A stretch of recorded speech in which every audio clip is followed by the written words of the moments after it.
చదువు కొరకు పెట్టిన స్కీమ్ కదా. మరి పిల్లల చదువుకు కాకుండా గృహోపకరణాలకు అండ్ ఎయిర్ కండిషనర్లు మీకు మోటార్ సైకిల్ కొంటే అది పిల్లలకి చదువుకి ఏం సంబంధం? ఒకవైపు ఏమో పిల్లల మెడికల్ కాలేజీలను ప్రభుత్వ రంగం నుంచి పబ్లిక్ ప్రైవేట్ పార్ట్నర్షిప్ పేరిట ప్రైవేట్కి మారుస్తున్నారు. మరొక వైపు మీరు తల్లికి వందనం అని ఇస్తే అది చదువుకు ఉపయోగపడతలేదు. అంటే ఆంధ్రజ్యోతి పరిశీలన చెప్తున్నది అంటే చంద్రబాబు నాయుడు సంక్షేమ పథకాలు జగన్మోహన్ రెడ్డితో పోటీపడి అమలు చేస్తున్నాడు, కానీ అది వాస్తవంగా లక్ష్యాలను పూర్తిగా ఉపయోగపడడం లేదు. అంటే మోటార్ సైకిల్ కొనడానికి పథకం కాదు కదా, తల్లికి వందనం పథకం అనొద్దు, దాని తండ్రికి వందనం అనాలి. అసలు మోటార్ సైకిల్ మీద పోయేది తల్లుల కన్నా ఎక్కువ తండ్రులే. అఫ్కోర్స్ తల్లులు కూడా వెనకాల కూర్చొని పోవచ్చు, కానీ మోటార్ సైకిల్కి వందనం అనాలి, చదువుకు వందనం కాదు కదా ఇది. సో తల్లికి వందనం పథకం ద్వారా బంగారం కొంటే, తల్లికి వందనం పథకం ద్వారా ఇంట్లో మీకు మిక్సీలు ఇవి కొంటే దీని మీనింగ్ ఏంటి అసలు? అంటే ఇది చదువు కొరకు ఉద్దేశించిన పథకం, చదువు కాకుండా ఇతర ప్రయోజనాలకు ఆ డబ్బు మళ్లించబడుతుంది. It's a failure of the scheme, number 1. Number 2, Jaganmohan Reddy సరిగ్గా ఇదే వాదన చేశారు.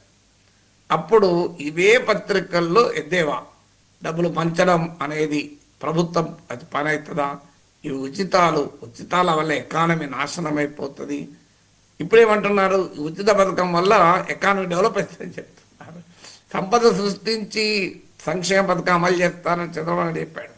సంపద సృష్టించాల్సిన అవసరం లేదు, సంక్షేమ పథకం అమలు చేస్తే ఆటోమేటిక్గా ప్రజల కొనుగోలు శక్తి పెరుగుతుంది, దానివల్ల ప్రజలు వస్తువులు కొంటారు, ప్రజల వస్తువులు కొంటే ఎకానమీ డెవలప్ అవుతుందని చెప్తున్నారు. సరిగ్గా జగన్మోహన్ రెడ్డి ఎకనామిక్స్ను ఆంధ్రజ్యోతి అంగీకరిస్తుంది కదా. జగన్మోహన్ రెడ్డి ఆర్థిక సిద్ధాంతం అదే కదా చెప్పింది. జగన్మోహన్ రెడ్డి చెప్పింది ఏంటి?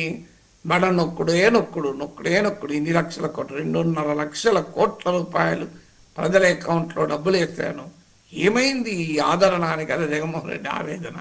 సో జగన్మోహన్ రెడ్డి ఎకనామిక్స్కు ఆంధ్రజ్యోతి జై కొడుతుంది. విచిత్రంగా ఏంటంటే, మరి జగన్మోహన్ రెడ్డి ఎకనామిక్స్కి ఆంధ్రజ్యోతి జై కొట్టి తల్లికి వందనమైనా అది ఎక్కడి నుంచి వచ్చింది? అమ్మఒడి నుంచి వచ్చింది కదా. అది ఎక్కడి నుంచి వచ్చింది? ఫీ రియంబర్స్మెంట్ నుంచి వచ్చింది కదా.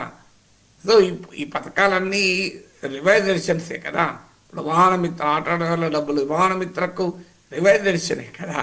మరి అప్పుడు రాష్ట్ర అన్యాయం అయిపోయింది, ఎకానమీ అన్యాయం అయిపోయింది అని చెప్పి ఇప్పుడు ఎకానమీకి బాగా బూస్ట్ వస్తుంది అంటే, సంక్షేమ పథకాలు ఎవరు అమలు చేసినా ఒకే రిజల్ట్ ఉంటుంది. మంచి రిజల్ట్ ఉంటే జగన్మోహన్ రెడ్డి అమలు చేసినా చంద్రబాబు నాయుడు అమలు చేసినా ఒకటే రిజల్ట్ ఉంటుంది, చెడు రిజల్ట్ ఉంటే ఒకటే రిజల్ట్.